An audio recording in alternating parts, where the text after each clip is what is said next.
Assalamualaikum warahmatullahi wabarakatuh. Selamat datang di podcast Manajemen Sarana dan Prasarana.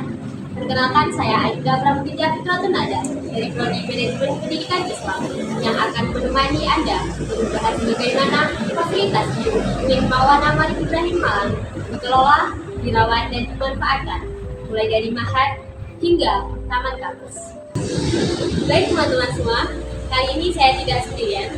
Saya ditemani oleh 3 narasumber yang juga mahasiswa dan mahasiswi aktif Universitas Islam Negeri Maulana Malik Ibrahim Malang. Halo, selamat siang. Bisa perkenalan terlebih dahulu? Perkenalkan, nama saya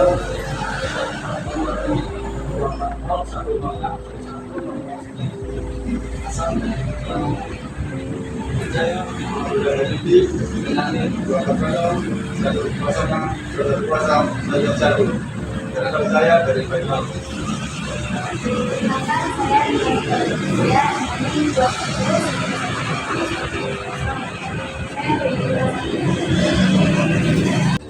Baik, saya di sini akan bertanya kepada Mas Rizal mengenai sarana dan prasarana yang ada di Mahat.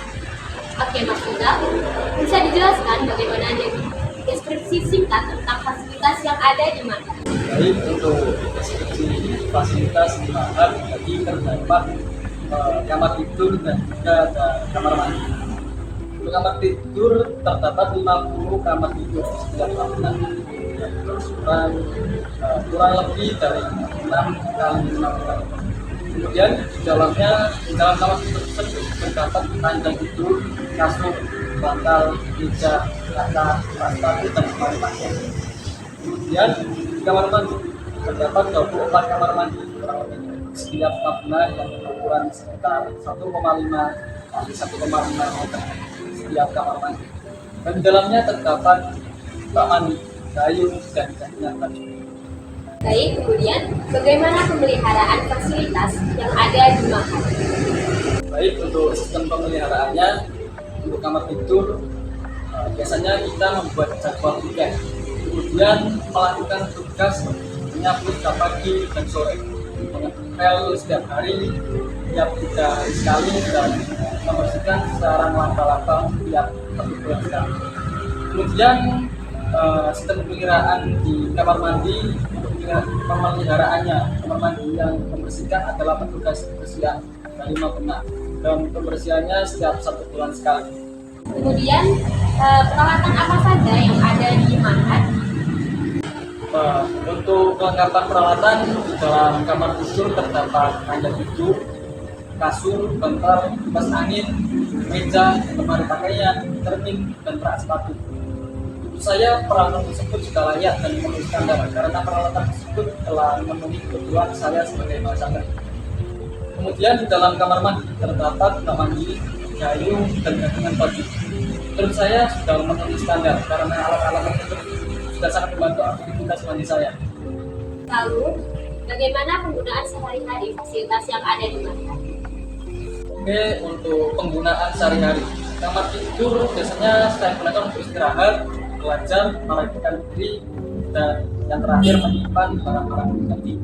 Kemudian kamar mandi untuk membersihkan diri, buang air, dan mencuci pakaian. Baik, saya ada pertanyaan lagi untuk Mas Rizal mengenai sarana dan prasarana yang ada di Masjid At-Tarbiyah. Oke, Mas Rizal, bisa dijelaskan deskripsi singkat tentang fasilitas yang ada di Masjid At-Tarbiyah?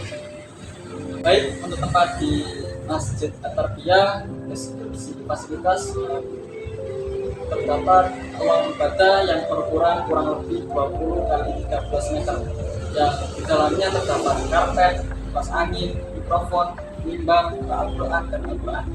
Kemudian tempat wudhu yang berukuran 9 kali 10 meter di sebelah utara masjid yang terdapat keran air untuk memudahkan semua orang.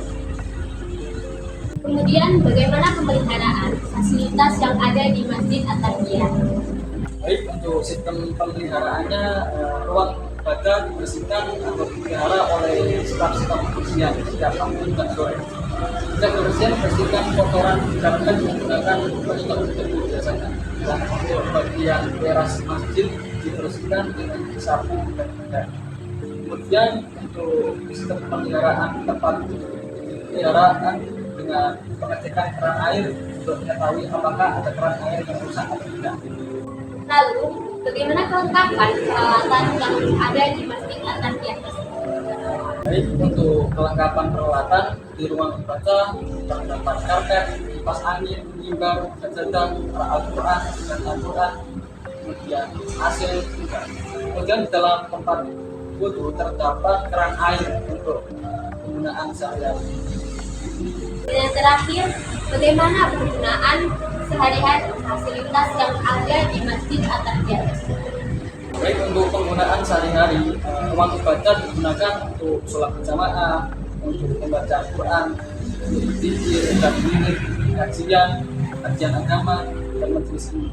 Kemudian tempat wudhu biasa digunakan untuk berwudhu, untuk membersihkan najis dan menyegarkan diri. Baik, di sini saya akan lanjut bertanya kepada narasumber kita yang kedua mengenai sarana dan prasarana yang ada di gedung Student Center. Oke, Mas Yudan, bisa dijelaskan bagaimana deskripsi singkat tentang fasilitas yang ada di gedung Student Center? Baik, untuk tempat di gedung Student Center, deskripsinya adalah aula.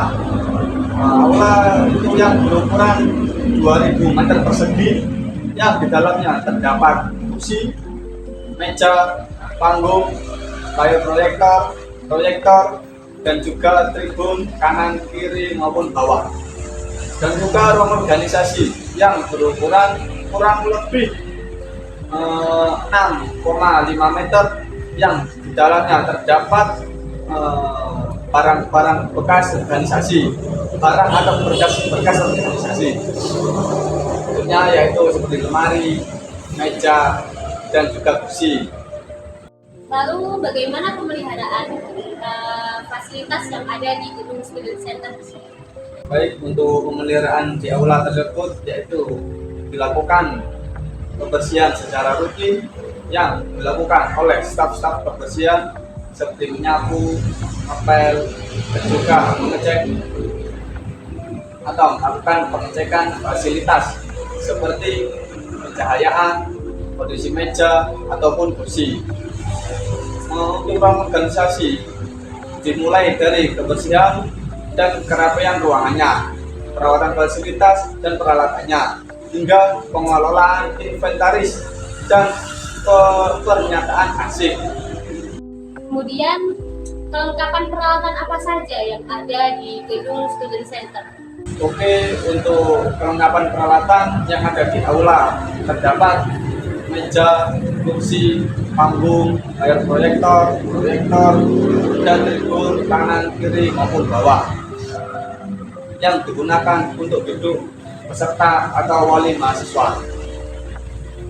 Dan di dalam ruang organisasi tersebut juga terdapat barang atau berkas organisasi, lemari, meja, dan juga kursi. Oke, dan bagaimana penggunaan sehari-hari fasilitas yang ada di gedung Student Center tersebut? Baik, untuk penggunaannya dalam sehari-hari, aula tersebut digunakan untuk pertemuan, rapat, latihan, seminar, dan juga wisuda. Dan juga penggunaan sehari-hari untuk ruang organisasi digunakan untuk rapat organisasi, tempat kerja organisasi, penyelenggaraan kegiatan internal, dan tempat berinteraksi sesama anggota organisasi tersebut. Baik, saya ada pertanyaan lagi untuk Mas Yudan mengenai sarana dan prasarana yang ada di gedung perkuliahan. Baik, bisa dijelaskan bagaimana deskripsi singkat tentang fasilitas yang ada di gedung perkuliahan? Baik, di tempat gedung perkuliahan, tim saya akan mengambil deskripsi gedung perkuliahan C. Di gedung C tersebut terdapat fasilitas kelas yang biasa digunakan untuk kegiatan belajar mengajar oleh dosen dan mahasiswa. Di gedung C tersebut sekitar kurang lebih 20 kelas, dan di kelas saya di ruangan C211 yang memiliki ukuran kurang lebih 8 x 9 meter, yang di dalamnya terdapat papan tulis, kursi, meja, proyektor, spidol, layar, proyektor, dan juga penghapus papan tulis. Di gedung C juga terdapat toilet. Posisi toilet ada di setiap lantai, mulai dari lantai 1 hingga lantai 3, yang berada di sebelah utara dan selatan gedung C tersebut. Yang di dalamnya terdapat 2 wastafel, 1 cermin, dan 2 kamar mandi laki-laki dan 2 kamar mandi perempuan. Kemudian, bagaimana pemeliharaan fasilitas yang ada di gedung perkuliahan tersebut?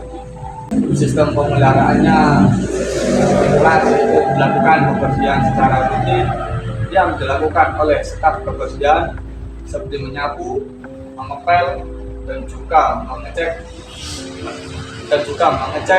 melakukan pengecekan fasilitas yang seperti pencahayaan, kondisi meja maupun kursi. Tetapi banyak sekali kursi yang tidak layak dipakai di kelas kami. Kemudian untuk sistem pemeliharaan di toilet juga dilakukan oleh staf-staf kebersihan. Kebersihan kloset, wastafel, cermin dibersihkan menggunakan cairan pembersih yang dilakukan seminggu sekali. Lalu, kelengkapan peralatan apa saja yang ada di gedung perkuliahan? Dan untuk kelengkapan peralatan di kelas terdapat papan tulis, kursi, meja, proyektor, spidol, layar proyektor, dan juga penghapus papan tulis. Dan juga kelengkapan di toilet juga terdapat 2 wastafel, 1 cermin, 2 kamar mandi laki-laki, dan juga 2 kamar mandi perempuan. Dan ada juga bak mandi, gayung, dan water closet. Dan yang terakhir, bagaimana penggunaan sehari-hari fasilitas yang ada di gedung perkuliahan?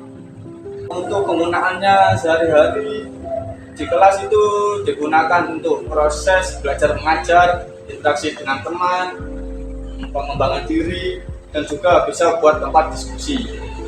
Dan di toilet juga digunakan untuk buang air besar dan air kecil, dan menjaga kebersihan tersebut dan kebersihan diri.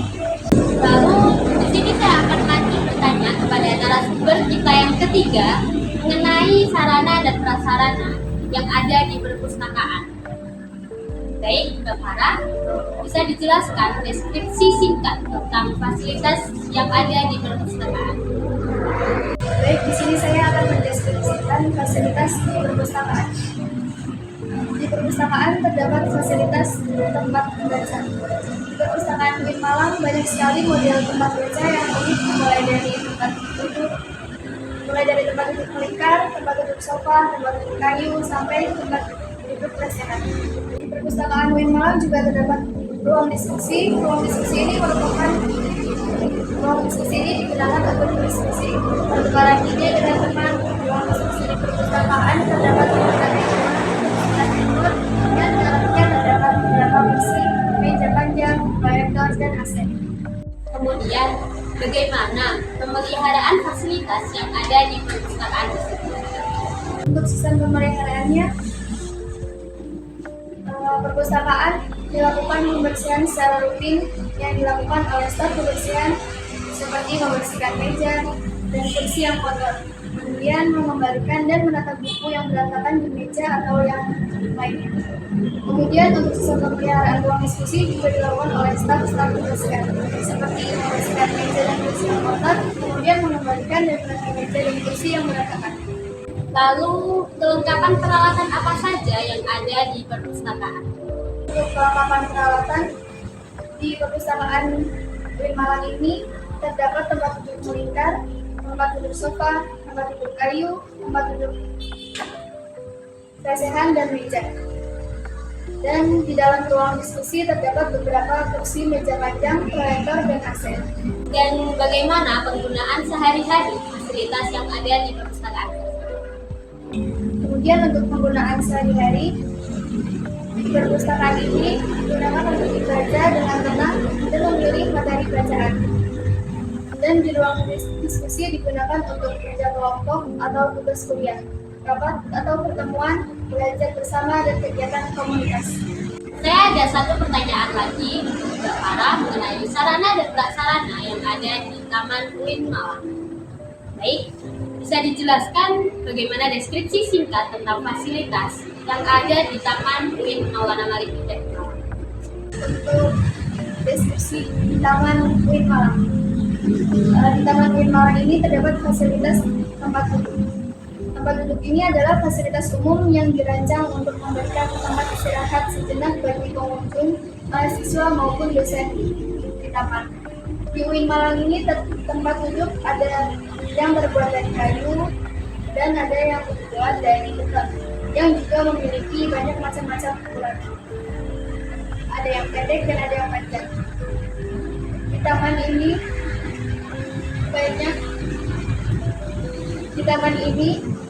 banyak ditumbuhi beragam tanaman. Ada bunga, rumput, dan pohon yang memberikan naungan yang sejuk dan segar di siang hari, cocok untuk tempat bersantai. Kemudian, bagaimana pemeliharaan fasilitas yang ada di taman tersebut? Untuk sistem pemeliharaannya, tempat duduk ini dibersihkan dan dipelihara oleh staf kebersihan di Malang dengan membersihkan daun-daun kering yang jatuh di tempat. Dan juga membersihkan kotoran-kotoran dengan lap sampai bersih. Kemudian untuk sistem pemeliharaan tanaman juga dilakukan oleh staf kebersihan dengan menyiram tanaman, memupuk tanaman, dan memotong daun yang sudah mulai tumbuh tak terkondisikan. Dan yang terakhir, bagaimana penggunaan sehari-hari fasilitas yang ada di Taman UIN Maulana Malik Ibn Malang? Untuk penggunaan sehari-hari di tempat duduk digunakan untuk beristirahat sejenak, menikmati keindahan UIN Malang, tempat duduk itu atau dan bisa jadi tempat istirahat. Dan tempat tanaman digunakan untuk mempercantik area taman dan penyegar udara. Baik, terima kasih kepada narasumber atas jawaban yang Anda berikan kepada kami. Demikianlah pembahasan kita hari ini tentang manajemen fasilitas yang ada di UIN Maulana Malik Ibn Malang. Semoga kita semua semakin sadar bagaimana pentingnya menjaga dan merawat fasilitas yang ada di sini. Terima kasih telah mendengarkan dan menonton podcast kami. Sampai jumpa di podcast selanjutnya.